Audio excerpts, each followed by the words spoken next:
নিজের দলের লোক বলে তুমি আদল করবা না, অন্যায় করলে তুমি তার বিচার করবে না, এটার কোনো জায়গা ইসলামে কি আছে?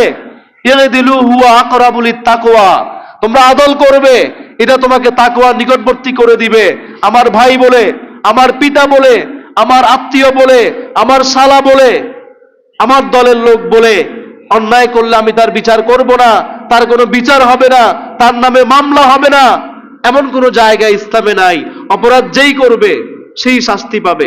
আশহাদু আল্লা ইলাহা ইল্লাল্লাহ ওয়াহদাহু লা শারীকা লাহু واشهد ان سيدنا وحبيبنا ومولانا محمدا عبده ورسوله الذي ارسله بالحق بشيرا ونذيرا وداعيا إلى الله بإذنه وسراجا منيرا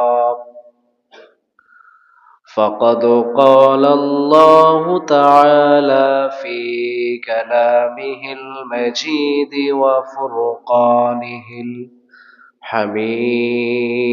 الحميد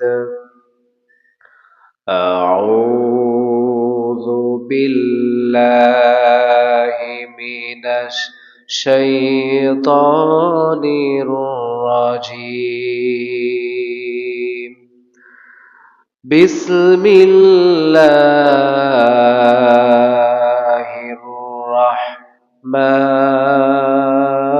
الرحمن الرحيم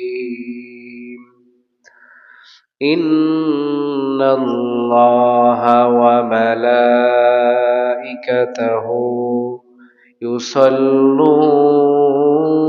يصلون على النبي يا أيها الذين آمنوا صلوا عليه وسلموا تسليما اللهم صل على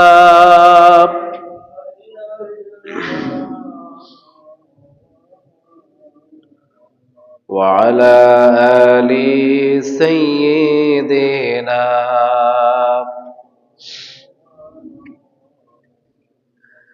হে রাসূল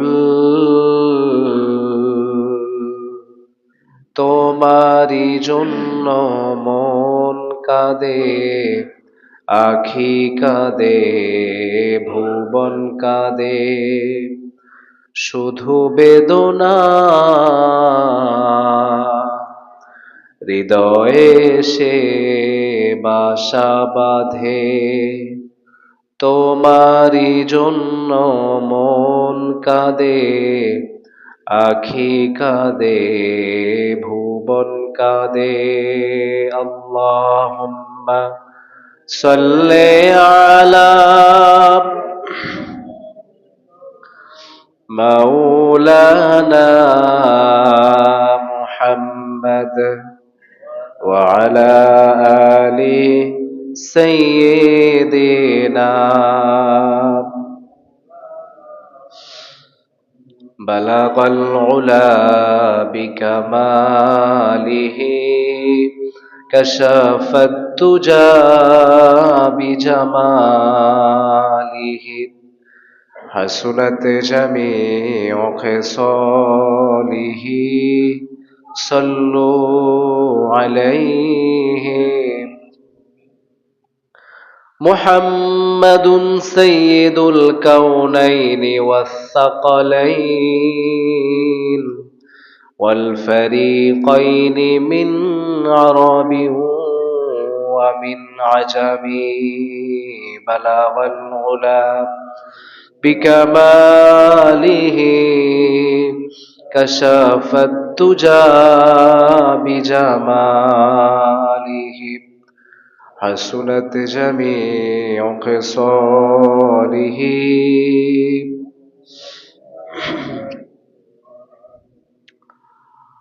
পবিত্র আজকের জুমাতে উপস্থিত সম্মানিত ওলামায়ে কেরাম, মুসল্লিয়ানে আযাম, পর্দানিশীন সম্মানিতা শ্রদ্ধেয়া মায়েরা এবং বোনেরা, সর্বপ্রথম শুকরিয়া আদায় করছি সে মহান আল্লাহ সুবহানাহু ওয়া তাআলার বিশাল দরবারে যে আল্লাহ তাআলা আমাদেরকে সুস্থ রেখে সবার আগে সলাতুল জুমআ আদায়ের উদ্দেশ্যে মসজিদে আসার তৌফিক দিয়েছেন। এজন্য আমরা সকলেই পড়ছি আলহামদুলিল্লাহ। সকলেই পড়ি রব্বানা ওয়ালাকাল হামদ হামদান কাসীরান তাইয়্যিবান মুবারাকান ফীহি ইয়া রব্বি লাকাল হামদু কামা ইয়ানবাগি লিজালালি ওয়াজহিক ওয়া আযীমি সুলতানিক। আমরা আল্লাহ সুবহানাহু ওয়া তাআলার শুকরিয়া আদায় করলাম, পাশাপাশি লক্ষ কোটি দরুদ এবং সালাম পেশ করছি মানবতার মুক্তির দূত সরদার দুজাহান শফিউল মুযনিবিন মুহাম্মদুর রাসূলুল্লাহ সাল্লাল্লাহু আলাইহি ওয়াসাল্লামের উপর। সুপ্রিয় উপস্থিতি, আমরা অতি সংক্ষেপে কিছু কথা শুনবো, যেহেতু সময় একবারেই কম। আমরা আপনাদের সম্মুখে এতদিন পর্যন্ত আলোচনা করছি যে একজন ঈমানদার ব্যক্তি পরকালের জন্য কিভাবে প্রস্তুতি নিবে, পরকালীন জীবনকে আমরা কিভাবে সুন্দর করতে পারি, পরকালীন জীবনে কিভাবে আমাদের মুক্তি মিলবে, নাজাত পাওয়া যাবে, সেই বিষয়গুলো নিয়ে আলোচনা করছি। আমি আজকে অতি সংক্ষেপেই পয়েন্ট আকারে এই বিষয়টির ইতি টানতে চাই। আগামী জুমা থেকে আমরা আলোচনা করব যে ইতিমধ্যে আপনারা দেখছেন যে পৃথিবীর বিভিন্ন জায়গায় ভূমিকম্প হচ্ছে, আমাদের গ্রামে গঞ্জেও হচ্ছে, শহরেও হচ্ছে, বাংলাদেশে প্রায় কয়েকবার ভূমিকম্প হয়ে গিয়েছে। এই যে ভূমিকম্প হচ্ছে, এই ভূমিকম্পের ব্যাপারে কোরআন সুন্নাহ কি বলে, ভূমিকম্প কেন হয়, এটা আল্লাহ তাআলার একটা গজব। কোন অবস্থায় আল্লাহ তাআলা কোন অঞ্চলে কখন ভূমিকম্প দেন, এই বিষয়টা আমাদের জানার দরকার আছে না নাই? আমি আপনাদেরকে বলবো যে আগামী জুমা থেকে একটু আগে আসার চেষ্টা করবেন। আগামী জুমা থেকে আমরা এই বিষয়টা নিয়ে কথা বলবো। ওয়ামা তাওফীকি ইল্লা বিল্লাহ, ইনশাআল্লাহ। তো আজকে আমরা বাকি কথাগুলো শেষ করব। আমি গত জুমাতে আপনাদেরকে বলেছিলাম যে পরকালীন জীবনে মুক্তির জন্য যে কাজটা করতে হবে, একটা হচ্ছে এটা মৃত্যুর জন্য সব সময় প্রস্তুত থাকতে হবে। প্রতিটা মুহূর্তেই মনে করতে হবে যে আমার ইন্তেকাল মনে হয় এখনই হয়ে যাবে, যেহেতু এটা কাউকে বলে আসে না। সহিহ বুখারীর বর্ণনা, হযরত আলী রাদিয়াল্লাহু তাআলা আনহু তিনি বলছেন, ওয়াকালা আলী রাদিয়াল্লাহু তাআলা আনহু ইরতাহালাতিদ দুনিয়া মুদবিরা, দুনিয়া পিছিয়ে যাচ্ছে, ফুরিয়ে যাচ্ছে, পিছনে চলে যাচ্ছে। ওয়ারতাহালাতিল আখিরাতু মুকবিলা, আর আখিরাত তোমাদের একবারে নিকটে চলে আসতেছে। যতই দিন যাচ্ছে দুনিয়া চলে যাচ্ছে পিছনে, আখিরাত সামনে চলে আসতেছে। আপনি এখান থেকে যদি হাঁটা দেন, হাঁটতে হাঁটতে আপনি ডাক বাংলায় চলে যাবেন। যত কদম সামনে দিবেন তত ডাক বাংলা আপনার কাছে চলে আসবে। বুঝেন? সফরপুর পিছে চলে যাবে, এরকম না? হযরত আলী রাদিয়াল্লাহু তাআলা আনহু বলছে, প্রতিটা মিনিট, প্রতিটা দিন, প্রতিটা বছর, প্রতিটা মাস যাওয়ার সঙ্গে সঙ্গে তুমি আখিরাতের কাছে চলে যাচ্ছ, আর দুনিয়া তোমার থেকে পিছে চলে যাচ্ছে। এরপর তিনি বলছেন, ওয়ালিকুল্লি ওয়াহিদাতিম মিনহুমা বানুন। এই যে দুইটা দিক, দুইটা দিকের আসক্ত বান্দা, দুই দিকের অনুসারী পৃথিবীতে আছে। কারো জীবন ওই মুখী, কারো জীবন এই মুখী, কারো জীবন পরকালমুখী, কারো জীবন দুনিয়ামুখী। হযরত আলী রাদিয়াল্লাহু তাআলা আনহু এটাই বলছেন, ওয়ালিকুল্লি ওয়াহিদাতিম মিনহুমা বানুন। এই দুই দিকের মানুষই পৃথিবীতে আছে। সুতরাং ফাকুনু মিন আবনাইল আখিরা, তোমরা আখিরাতমুখী হবে, আখিরাতের অনুসারী হবে, আখিরাতে আসক্ত বান্দা তোমরা হবে। ওয়ালা তাকুনু মিন আবনাইদ দুনিয়া, দুনিয়ার আসক্ত বান্দা তোমরা হবে না। যেই দুনিয়ার আসক্ত বান্দা হয়ে যাবে, মনে করবেন যে তার পরকাল ক্ষতিগ্রস্ত, মুক্তি মিলবে না। ফাইন্না ইয়াউমা আমালুন ওয়ালা হিসাব, কেননা দুনিয়াটা হচ্ছে আমলের জায়গা, ওয়ালা হিসাব, এখানে কোনো হিসাব নিকাশ হয় না। কি বলেন আপনারা? দুনিয়াতে হিসাব নিকাশ আছে? আপনি কোনো একটা অপরাধ করলে কেউ এসে জিজ্ঞাসা করে, আল্লাহকে আপনাকে আজও জিজ্ঞাসা করছে কেন করছো? করছে? আপনার বয়স প্রায় 70-80 হয়ে যাচ্ছে, কোনদিন জিজ্ঞাসা করছে আপনাকে? করে নাই। কারণ এটা হচ্ছে ওয়ালা হিসাব, এটা হিসাবের জায়গা এটা নয়, এটা হচ্ছে আমালুন, আমলের জায়গা। দুনিয়াটা হচ্ছে আমলের জায়গা, এখানে কোনো হিসাব হবে না, কেউই জিজ্ঞাসা করবে না আপনাকে কি করছেন, যদি আপনি নিজেকে নিজে প্রশ্ন না করেন। গদান হিসাবুন ওয়ালা আমাল, আর পরকাল হচ্ছে হিসাবের জায়গা, ওয়ালা আমাল, সেখানে কোনো আমল চলবে না। পরকালীন জীবনে কেউ যদি আমল করতে চায়, কোনো সুযোগ আছে? কোনো সুযোগ নাই। ওখানে শুধু হিসাব হবে, প্রতিটা সেকেন্ডের, প্রতিটা মিনিটের হিসাব আপনাকে দিতে হবে, ওখানে কোনো আমল টামল চলবে না। এই জন্য আমরা আমাদের এই দুনিয়াটা যেন পরকালমুখী হয়, শুধুই আমল হবে আমাদের, শুধুই পরকালীন জীবনে মুক্তির জন্য কাজ হবে। আমল ছাড়া, ইবাদত ছাড়া আমাদের একটা মুহূর্ত যেন না কাটে, এটা আমি সহ যারা বাহির থেকে শুনছেন সকলের প্রতি উদাত্ত আহ্বান। এগুলো আপনি প্রশ্ন করতে পারেন, হুজুর প্রতিটা মিনিট আমলে কিভাবে কাটবে? আমারও তো দুনিয়ারও কাজ কাম করতে হয়, পরকালের কাজ কিভাবে করব? প্রশ্ন হয় না আমাদের? হ্যাঁ, আপনি যে কোনো কাজ করবেন, এটা যদি কোরআন সুন্নাহ মোতাবেক করেন, ওইটা হয়ে যাবে আমল পরকালের জন্য, ওইটা হয়ে যাবে আমালুন সালিহুন। আর যদি কোরআন সুন্নাহ মোতাবেক কোনো আমল না হয়, সেটা আমলে সালেহ হবে না। এই একটা সত্য যদি আপনি মেনে কাজ করতে পারেন, আপনার জীবনে যা আছে আমল সব হয়ে যাবে পরকালের, সবগুলো হয়ে যাবে পরকালীন জীবনে মুক্তির কারণ। আল্লাহ তাআলা আমাদের সবাইকে বুঝার তৌফিক দান করুক, সকলে বলি আমিন। এখন আপনার কাছে জ্ঞান নাও থাকতে পারে যে এই কাজটা কোরআন সুন্নাহয় কিভাবে বলছে। আমি তো অমুক কাজ করি ওই টাইমে, আমার 24 ঘন্টা এভাবে কাটে, একটা রুটিন বানাই দেন। আপনি আপনার 24 ঘন্টা কিভাবে কাটান একটা রুটিন বানান।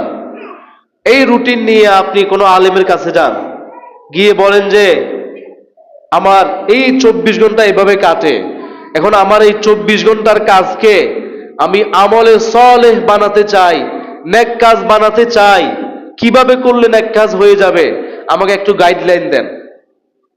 কি বলেন, কাজটা সহজ না কঠিন? এরপর আমরা করি না, কারণ ওই যে দুনিয়ার আসক্ত বান্দা, আমরা তো হযরত আলী যে বলছে ওয়ালিকুল্লি ওয়াহিদাতিম বানুন, দুই দিকের অনুসারী আছে। এই যে আমরা এগুলো এখনো একজনও করি নাই, তার মানে হচ্ছে আমরা এখনো পরকালের অনুসারী হতে পারি নাই। তা আমি এখানে যারা শুনছেন প্রত্যেককে আহ্বান করব, আমি আমাকেও বলবো, দৈনিক রিপোর্ট রাখবেন। আপনার প্রত্যেকটা সেকেন্ড, প্রতিটা মিনিট রাতে হিসাব করবেন, আত্মসমালোচনা করবেন যে আমি আজকে কি কাজ করলাম। এভাবে যদি আপনি কাজ করতে পারেন আর আপনার ওই কাজগুলো আলেমের সামনে পেশ করে কোরআন সুন্নাহ মোতাবেক করিয়ে নিতে পারেন, সেটা যে কোনো কাজ হোক, ব্যবসা বাণিজ্য, দোকান, ক্ষেত খামার, সন্তান প্রতিপালন, পশু পাখি প্রতিপালন, রাস্তা দিয়ে হাঁটা। আপনি যদি বলেন যে আমি তো সকালে আধা ঘন্টা হাঁটি নামাজের পরে, এটা কেমনে আমার ইবাদত হবে? কি বলেন আপনারা, এটা কি ইবাদত হতে পারে? আপনি সকালে মনে করেন যে এই রাস্তা দিয়ে 30 মিনিট হাঁটেন, এই 30 মিনিট হাঁটা কি ইবাদত হতে পারে? কথা বলে না। এই 30 মিনিট হাঁটাকে আপনি ইবাদত বানাইতে পারেন। তো কেমনে বানাবেন? আলেমের শরণাপন্ন হবেন, শিক্ষকের কাছে যাবেন। আপনার এলাকার আলেম, আপনার মসজিদের খতিব আপনার জন্য শিক্ষক। কোনোদিন তো কেউ আজ জিজ্ঞাসা করেন নাই আমার এটা এইভাবে করি কিভাবে হবে একটু বলেন। আপনাদের এখানে প্রায় 2 বছর হয়ে গেল, করছেন? করেন নাই। এর আগে যিনি ছিল তাকে করছেন? তাহলে এই যে আমরা শিক্ষক হিসাবে নিতে চাই না, আমরা মনে করি নিজেই সব জানি। যেই মনে করে আমি সব জানি, সেই হচ্ছে সবচেয়ে বোকা, সেই হচ্ছে সবচেয়ে বড় মূর্খ। আমিও বলতে পারবো না আমি সব জানি, আমি এখনো বলছি আমি কিছুই জানি না। আপনাদের সম্মুখে কথা বলার কোনো যোগ্যতা আমার কাছে নাই, তারপরও আমি একটু পড়াশোনা করে আসি, কিছু কথা আপনাদের সামনে বলি। এই যে 3 নম্বর পয়েন্টটা খেয়াল রাখবেন যে আমাদের প্রতিটা কাজকে পরকালমুখী করতে হবে আর মৃত্যুর জন্য সদা আমাদেরকে প্রস্তুত থাকতে হবে। এরপরে যে পয়েন্টটা, সেটা হচ্ছে মৌলিক যে ইবাদতগুলো আছে এটার ক্ষেত্রে যত্নবান হবেন। মৌলিক ইবাদত আসল যেটা, এখন মৌলিক ইবাদত কোনগুলা? মৌলিক ইবাদত হচ্ছে ইমানের পরে সালাত, যাকাত, রোজা, সিয়াম, এরপরে হচ্ছে হজ, দান সদাকা। এই যে মৌলিক কিছু ইবাদতগুলো আছে, সম্পদের যাকাত দেয়া, অভাবীদের পাশে দাঁড়ানো, কোরআন অধ্যয়ন করা, এই যে মৌলিক ইবাদতগুলো আছে এগুলোর ব্যাপারে আপনাকে যত্নবান হতে হবে আপনার জীবদ্দশায়। পরকাল যখন চলে আসবে, মৃত্যু যদি আপনার সন্নিকটে চলে আসে, তখন যদি আপনি আমল করতে চান কোনো সুযোগ আছে? এখনো আপনি দেখবেন যে এমনও বান্দা আছে 5 ওয়াক্ত সালাত সে আদায় করে না, সম্পদের যাকাত দেয় না, অভাবীদের অভাব মোচনে তার কোনো ভূমিকা নাই, রমাদানের রোজা সে পালন করে না, সম্পদ আছে হজের কোনো খবর নাই। এই যে মৌলিক বড় বড় কিছু ইবাদত আছে মানুষের হক আদায় করা সহ, এই যে এটা আমি একটু পরেই বলছি মানুষের হক। তাহলে এই যে মৌলিক ইবাদতগুলো আছে এটার ব্যাপারে আমরা যত্নবান হব। এটা হচ্ছে আমাদের আখিরাতের প্রস্তুতির জন্য। কোরআনে আল্লাহ তাআলা বলছে, হাত্তা ইযা জাআ আহাদাহুমুল মাউত ক্বালা রাব্বিরজিউন, যখন তাদের কাছে মৃত্যু চলে আসে, মালাকুল মাউত চলে আসে, সে বলে রব্বিরজিউন, হে আমার রব আমাকে আর একটু সময় দেন, আবার দুনিয়ায় পাঠিয়ে দেন, আমাকে এখন মৃত্যু দিয়েন না। এরকম দুনিয়ার হায়াত আবার চাইবে।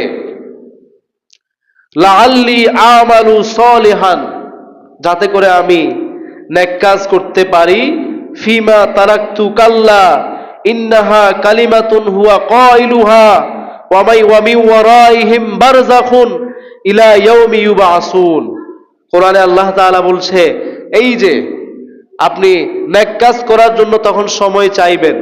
এবার আপনারা বলেন তো দেখি, আপনাদের কি কি সময় দেয়া হবে? 1 সেকেন্ডও দেয়া হবে না। এই জন্য মৌলিক যে ইবাদতগুলো আছে, ফরজ ইবাদত, এখন কোনটা কোনটা ফরজ এটা আপনাকে জানতে হবে। পিতামাতার খেদমত করা, এটা কি ফরজ না নফল? ফরজ। ওই ফরজের তো আপনার খবরে নাই। তাহলে এই যে এই পয়েন্ট থেকে আমাদের শিক্ষা হচ্ছে ফরজ কোনটা কোনটা, কোন কোন কাজ ফরজ, কোন কোন কাজ আবশ্যক, কোনটা কোনটা ওয়াজিব। ফরজ এবং ওয়াজিব এই দুইটা শ্রেণী, এই দুই শ্রেণীর ইবাদত বের করতে হবে আপনাকে। যেই দুইটা শ্রেণী ইবাদত তরক করলে আপনার কাবিরা গুনাহ হবে। ফরজ তরক করা যায় না, ওয়াজিব তরক করা যায় না, যেগুলা তরক করলে কাবিরা গুনাহ হবে। তাহলে এখন আমাদের কাজ হচ্ছে ফরজ কোনটা কোনটা বের করা, ওয়াজিব কোনটা কোনটা বের করা। তাহলে আবার আপনারা দেখেন, যারা আজকে পড়াশোনা থেকে দূরে আছেন, আমার কি পড়ার কোনো দরকার আছে? ইসলাম সম্পর্কে জ্ঞানের কি কোনো দরকার আছে? এখন আপনারা বুঝেন, এগুলো না বুঝে যদি আপনি পরকালে চলে যান, আপনার কি কোনো উপায় আছে? সেখানে গেলে তো হবে না যে বললে হবে না আমি তো জানি না আল্লাহ, আমি তো এগুলো কিছুই জানতাম না। আপনি জানতেন না কেন? দুনিয়ার সব বুঝতেন, কোনটা কোনটা আপনার উপর ফরজ ছিল সেটাই তো বুঝেন নাই।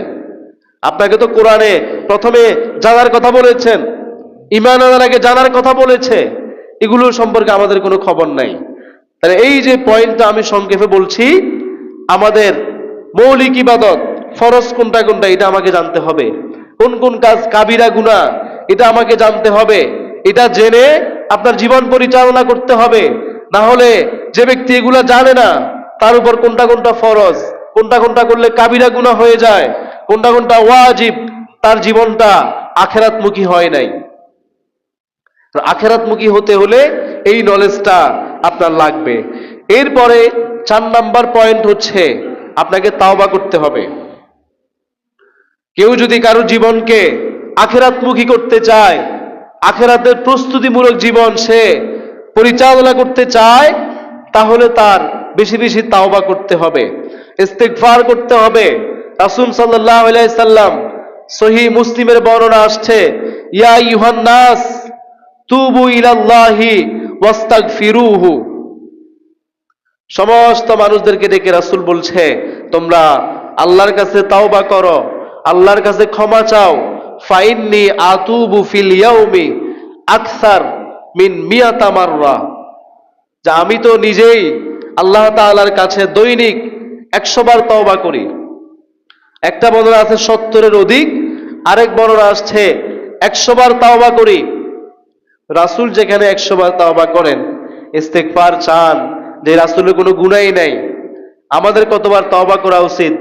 কোরআনে আল্লাহ তাআলা বলছে, অতুবু ইলাল্লাহি আইয়ুহাল মুমিনুনা, হে ঈমানদাররা তোমরা আল্লাহর কাছে তাওবা করো, লাআল্লাকুম তুফলিহুন, আশা করা যায় তোমরা সফল কাম হবে। অনেকগুলো আয়াত আছে তাওবার। আমি তওবা সম্পর্কে আপনাদের এখানে আলোচনা করেছি, এজন্য আমি আর আজকে আলোচনা করছি না, শুধু পয়েন্টটা ধরাই দিলাম। আখিরাতের প্রস্তুতি নিতে হলে আমাদের তাওবা থেকে বিরত থাকা যাবে না, প্রতিদিন তাওবা করতে হবে। এই হলো 4 নাম্বার পয়েন্ট। যেহেতু আমি এটা আজকে শেষ করব, পয়েন্টগুলো ধরাই দিচ্ছি। এরপরে 5 নাম্বার পয়েন্ট হচ্ছে আপনাকে ধৈর্য ধারণ করতে হবে। বিপদ আপদ, মুসিবত ইত্যাদি আসবে, এগুলো আসলে হতাশ হওয়া যাবে না। রাসূল সাল্লাল্লাহু আলাইহি সাল্লাম একবার এক মহিলা সন্তান ইন্তেকালের পর কান্নাকাটি করছে খুব বেশি। তখন রাসূল সাল্লাল্লাহু আলাইহি সাল্লাম তাকে বললেন, ইত্তাকিল্লাহা ওয়াসবিরি, তুমি আল্লাহকে ভয় করো, আল্লাহর হুকুমের ব্যাপারে যত্নবান হও। ওয়াসবিরি, তুমি সবর করো, ধৈর্য ধারণ করো। তখন ও মহিলা আল্লাহ রাসূলকে চিনে নাই, এটা যে আল্লাহ রাসূল সে মহিলা জানতো না। তখন মহিলা রাসূলকে বলছে, আমি যে এই বিপদে পড়ছি, এই বিপদে যদি আপনি পড়তেন তাহলে আপনি বুঝতেন আমি কেন কান্নাকাটি করছি। এরপর ওই মহিলা পরে জানছে যে ইনি হচ্ছে আল্লাহ রাসূল সাল্লাল্লাহু আলাইহি সাল্লাম। তখন তিনি রাসূলের কাছে আসছে, রাসূলের কাছে এসে বলছে, ইয়া রাসূলুল্লাহ, আমি তো আপনাকে চিনিনি, চিনতে পারিনি, আমি ভুল করেছি, আমাকে ক্ষমা করে দেন। তখন রাসূল সাল্লাল্লাহু আলাইহি সাল্লাম বললেন, ধৈর্য হলো যেটা প্রথম মুহূর্তে ধরা হয় সেটা, প্রথমেই যেটা হয়, প্রথমে আপনি ধৈর্য ধারণ করেছেন, এখন আকাম কুকুম সব কান্নাকাটি করে সমস্ত অন্যায় করে আপনি যদি ধৈর্য ধারণ করতে আসেন, এটা উত্তম সবর নয়। উত্তম সবর হচ্ছে বিপদের প্রথম মুহূর্তে ধৈর্য ধরা। প্রথমেই সবর করেছে না, এটা আল্লাহর পক্ষ থেকে হয়েছে। আল্লাযীনা ইযা আসাবাতহুম মুসিবা ক্বালু ইন্না লিল্লাহি ওয়া ইন্না ইলাইহি রাজিউন। কোন মুসিবত আসলেই শুরুতেই যে বলতে পারে ইন্না লিল্লাহি ওয়া ইন্না ইলাইহি রাজিউন, যে এই মুসিবতটা আমরা হচ্ছে আল্লাহর জন্য, আল্লাহর কাছেই ফিরে যেতে হবে, এই বিপদটা আমাকে আল্লাহই দিয়েছেন, আল্লাহর পক্ষ থেকে আসছে, আমি ইমানদার হিসাবে আমার ধৈর্য ধারণ করা উচিত। আপনার আত্মীয় স্বজন মারা যাবে, পিতা মারা যাবে, মাতা মারা যাবে, স্ত্রী মারা যাবে, সন্তান মারা যাবে, আপনি যে কোনো মারাত্মক অনেক বড় ক্ষতির সম্মুখীন হতে পারেন, ব্যবসায় লস হতে পারে, এভাবে যা কিছু আছে সব কিছু নিয়ে আল্লাহ তাআলা সব কিছুর দ্বারা আপনাকে পরীক্ষা করতে পারেন। তখনই আপনার মুখ দিয়ে প্রথমে এটাই বের করবেন, ইন্না লিল্লাহি ওয়া ইন্না ইলাইহি রাজিউন।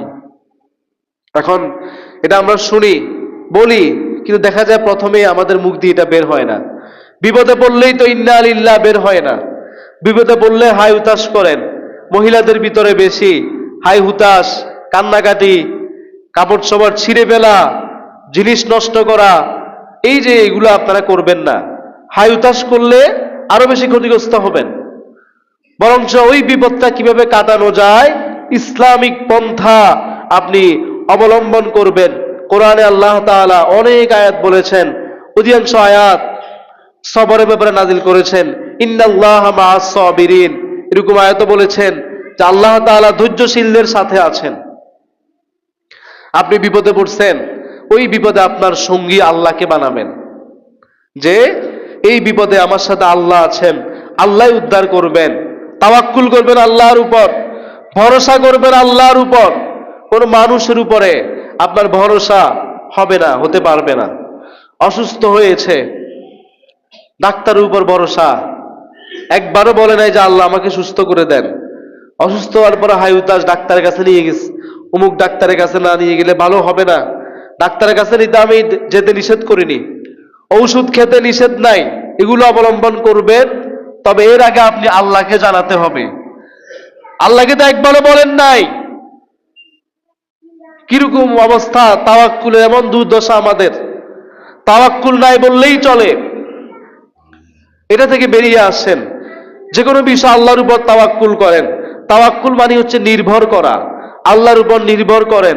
আল্লাহ আমাকে এটা থেকে উত্তরণ করবেন, নাজাত দিবেন, এই বিপদ থেকে আমাকে আল্লাহ কাটিয়ে নিবেন। এই তাওয়াক্কুল আমাদের কাছে নাই। আমরা মনে করি অমুকের কাছে না গেলে মনে হয় আমার এই বিপদটা কাটবে না, যে কোনো কিছু হতে পারে। আমি আজকে এতগুলো কিভাবে বলবো? এই যে একটা ভুল ধারণা, শিরকি চিন্তা ভাবনা, যেটা আপনাকে শিরকের দিকে নিয়ে যায়। তাওয়াক্কুল পরিপন্থী কোনো কাজ আপনি করতে পারবেন না। ওয়ামাইয়াত্তাকিল্লাহা, যে ব্যক্তি আল্লাহকে ভয় করবে, ইয়াজআল্লাহু মাখরাজা, আপনার ওই বিপদ থেকে বেরিয়ে আসার জন্য অনেক পথ আল্লাহ তাআলা সৃষ্টি করে দিবেন। কোরআন অধিকাংশ আয়াতে, অনেক আয়াতে আল্লাহ তাআলা আল্লাহর প্রতি তাওয়াক্কুল করতে বলেছেন, আল্লাহকে ওয়াকিল হিসাবে গ্রহণ করতে বলেছেন। ফাত্তাখিজুহু ওয়াকিলা, আল্লাহকে উকিল হিসাবে গ্রহণ করো। আজকে আপনি কাকে উকিল হিসাবে গ্রহণ করছেন? অসুস্থ হলে ডাক্তারকে উকিল বানান, ওনার উপর নির্ভর করেন। পরকালে মুক্তির জন্য পীর সাহেবকে উকিল বানাইছে। কয় যে দুনিয়াতে তো আদালতে উকিল লাগে, উকিল ছাড়া তো আসামি খালাস পায় না।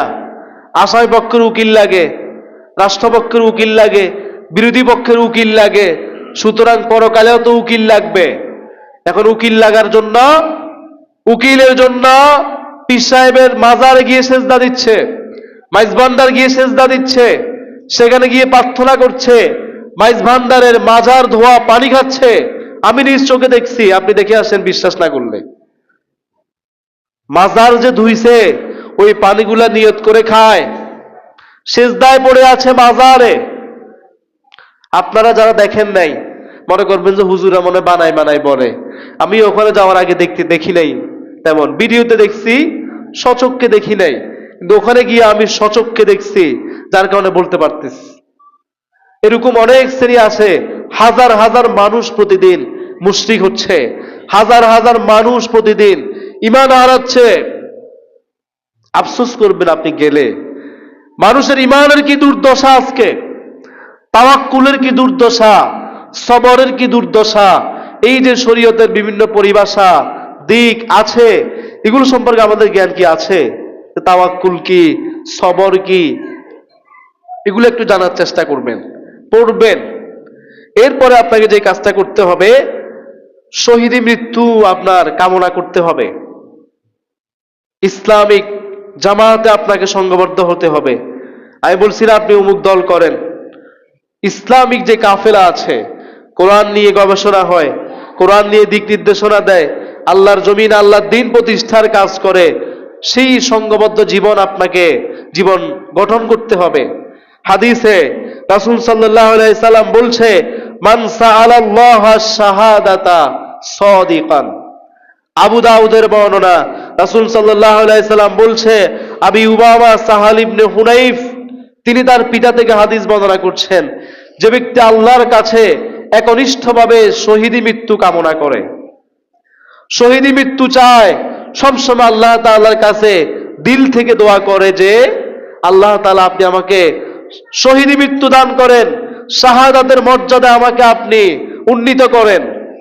তখন রাসূল সাল্লাল্লাহু আলাইহি সাল্লাম বলছে, বাল্লাগাহুল্লাহু মানাজিলাশ শুহাদা ওয়া ইন মাতা আলা ফিরাশিহি।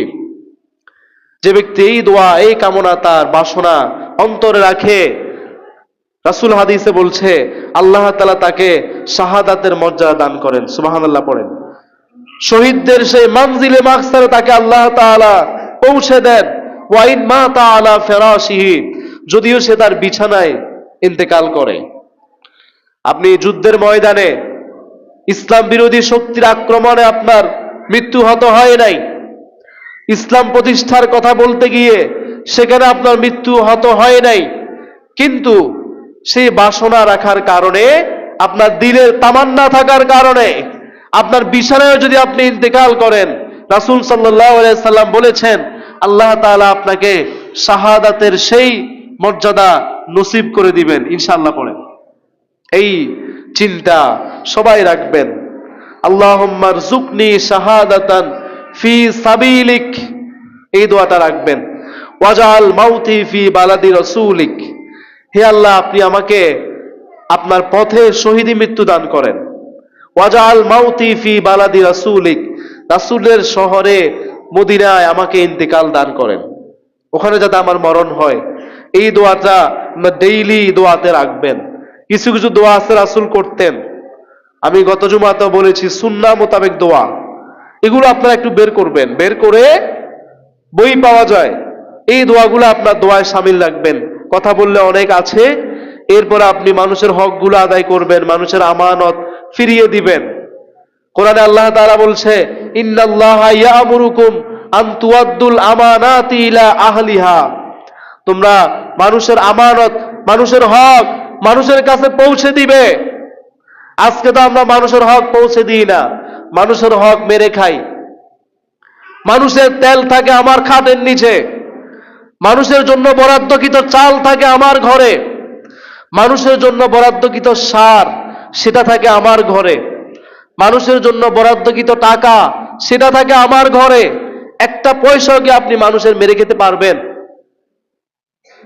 এমন লোকের সাথে, এমন লোককে আপনি কেন সেখানে দায়িত্ব নেবেন যেই লোক আপনার সম্পদ মেরে খাবে, আপনার জন্য বরাদ্দকৃত চাল মেরে খাবে, গম মেরে খাবে, আটা মেরে খাবে, তেল মেরে খাবে? এমন ব্যক্তিকে আপনি ভোট দিয়ে ওই জায়গায় কেন নেবেন? এর জন্য আপনাকে আল্লাহর দরবারে দাঁড়াতে হবে, আদল করতে বলেছেন। এই নিয়ে অনেক কথা আছে আমানতের ব্যাপারে। তাহলে যে মানুষের হক আমানত, এগুলো আদায় করার চেষ্টা করবেন। এগুলো যদি মোটামুটি করতে পারেন, আপনার আখিরাতের প্রস্তুতিমূলক জীবন হয়ে যাবে। আল্লাহ তাআলা আমি সহ আমাদের সবাইকে আমল করার তৌফিক দান করুন।